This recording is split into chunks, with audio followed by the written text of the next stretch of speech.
there's a moment that almost every PhD student experiences. A moment no one warns you about. A moment that doesn't show up in admission letters, research proposals, or graduation photos. It's the moment when the excitement fades, when the applause stops, and reality quietly walks in. At first, everything feels magical. You feel chosen, selected, special. Out of thousands, you were admitted. You post the acceptance letter online, and people flood your inbox with congratulations. Your family beams with pride. Your friends start calling you doctor, even before you've earned the title. And inside, something burns bright. Hope, dreams, ambition. You imagine yourself presenting at international conferences, publishing groundbreaking papers, changing your field, and making your name known. But slowly, very slowly, that excitement begins to change shape. The lectures become intense. The reading never ends. The expectations keep rising. Suddenly, everything is urgent, everything is important, everything must be perfect. And one day, you realize something terrifying. Nobody is holding your hand anymore. No one is telling you exactly what to do. No one is checking your progress daily, and no one is enforcing discipline. Your success now depends almost entirely on you, your structure, your focus, your mental strength. And that is when the real battle begins. Because PhD life is not just about intelligence. Some of the smartest people quit. Some of the most brilliant minds burn out. Some of the most talented researchers silently suffer. Not because they are weak, but because this journey is heavy. Deadlines pile up. Supervisors demand progress. Funding pressure builds. Family expectations increase. And inside your mind, a quiet voice starts whispering, "Am I good enough? Why is this so hard for me? Why does everyone else seem to be coping better? Did I make a mistake choosing this path?" At night, when the world is asleep, you are awake. Reading, writing, thinking, overthinking. Your mind races, but progress feels slow. You begin to doubt yourself. You compare your journey to others. You scroll through social media, watching people your age buying cars, building careers, starting families. And suddenly, your academic dream feels lonely. Very lonely. No one tells you that the hardest part of a PhD isn't the research. It's the silence. The silence of working alone. The silence of uncertainty. The silence of self-doubt. It's in that silence that many of us feel lost. But here's the most important truth. You are not alone in this feeling. If you're going through this, please talk to someone.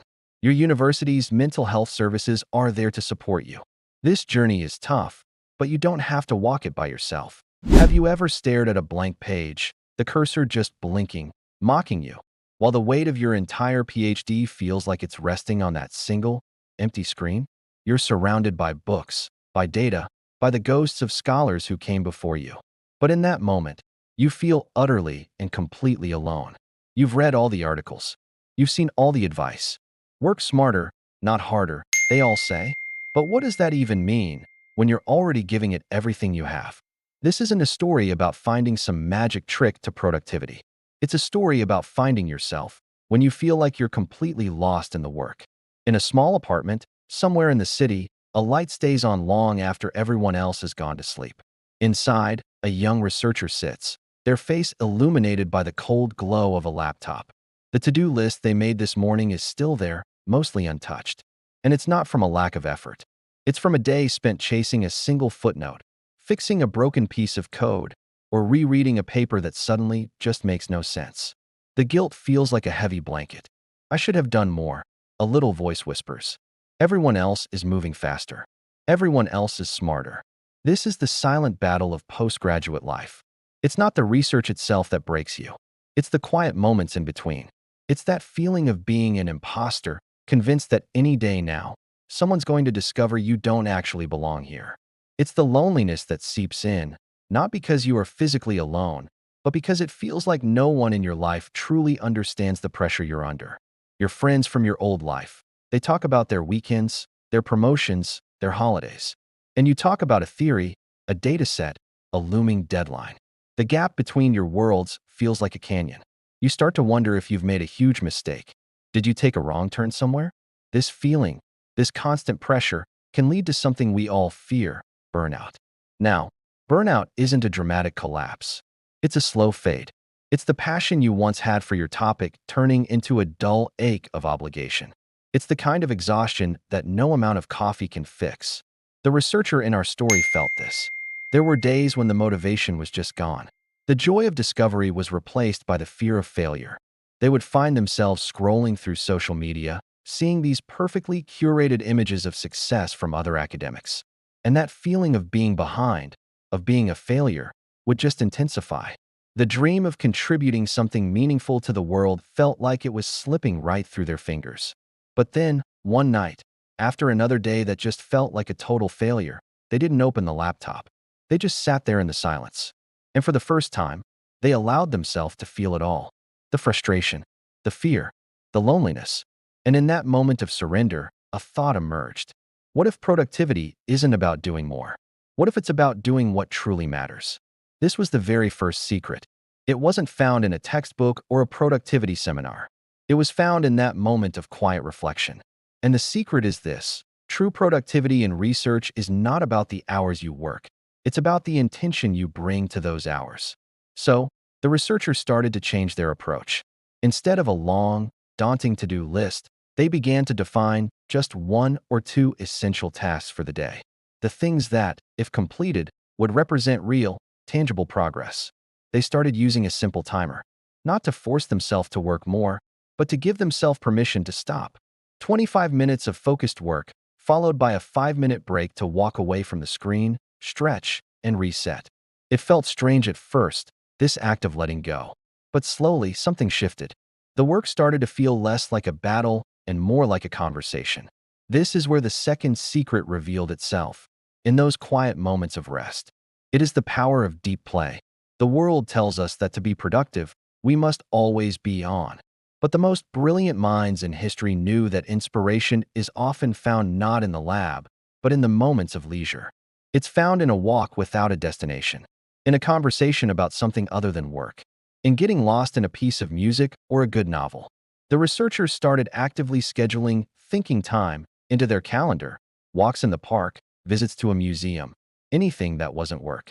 This wasn't procrastination. It was an essential part of the creative process.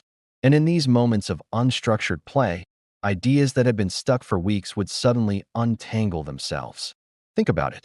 When you're staring at a problem, you're using a very specific part of your brain. But when you step away, your mind goes into a different mode. It starts making connections in the background. That's why your best ideas often come to you in the shower or while you're out for a run. You have to give your brain the space to be creative. Deep play recharges your mental batteries and allows for those unexpected breakthroughs that pure, brute force work just can't produce. It's about trusting that rest is not the opposite of work, it's part of work.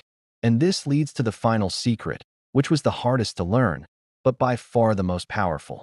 It is the secret of self-compassion. The academic world can be brutal. Rejection is normal. Criticism is constant. The researcher learned to separate their self-worth from their work. A rejected paper was not a reflection of their intelligence. A failed experiment was not a sign of their incompetence. It was simply part of the scientific process. They started to treat themselves with the same kindness and understanding they would offer a friend going through a tough time. They learned to acknowledge the struggle, to celebrate the small wins, and most importantly, to forgive themselves for not being perfect. This journey is not about becoming a productivity machine. It's about becoming a more resilient, more intentional, and more human researcher. It's about understanding that your mind is your most important instrument, and it needs rest, care, and kindness to function at its best. If you're on this path and you feel that immense weight on your shoulders, please know this. You are not alone in this struggle. The pressure you feel is real. The doubts you have are completely normal. But so is your strength. Your resilience is being forged in these quiet, difficult moments. Your work is not a race against others. It is a journey with yourself. Allow yourself to be a beginner. Allow yourself to make mistakes. And please, allow yourself to rest. The greatest discoveries are often made not in a moment of frantic, stressful work, but in a moment of quiet clarity that comes after you've taken care of yourself. You are more than your research. You are more than your productivity. You are a curious, brave, and brilliant mind on a difficult but beautiful journey. Be kind to yourself. The world needs your ideas. And you have everything you need to see this through. Maybe today, you needed to hear this. Not another productivity hack. Not another time management trick. Not another academic lecture. Just a simple reminder. A reminder that you are human, that your struggles are valid, your fears make sense, and your exhaustion is real. But also, a reminder that your journey matters. Every late night, every confusing data set, every rejected paper, every failed analysis, every chapter you've rewritten 10 times over. They are not signs of failure.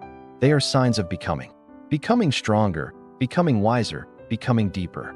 One day, and it will be sooner than you think, you'll look back at this season, and you will realize this was the season that built you.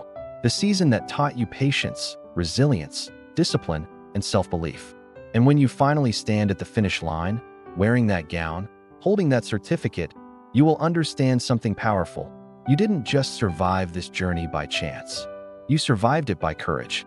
So tonight, if your screen is glowing in a dark room, if your coffee is cold beside you, if your mind is tired but still trying, just take a deep breath. You are doing better than you think. You are closer than you feel. And you are so much stronger than you know. This path is difficult, but it is also incredibly meaningful. And the world needs what you are becoming. If this message resonated with you, if it made you feel seen, if it gave you even a little bit of strength, then stay with me. Because on this channel, we don't just talk about research, productivity, and academic success. We talk about the human side of the journey, and you do not have to walk it alone. Thanks for watching, and remember to subscribe for more.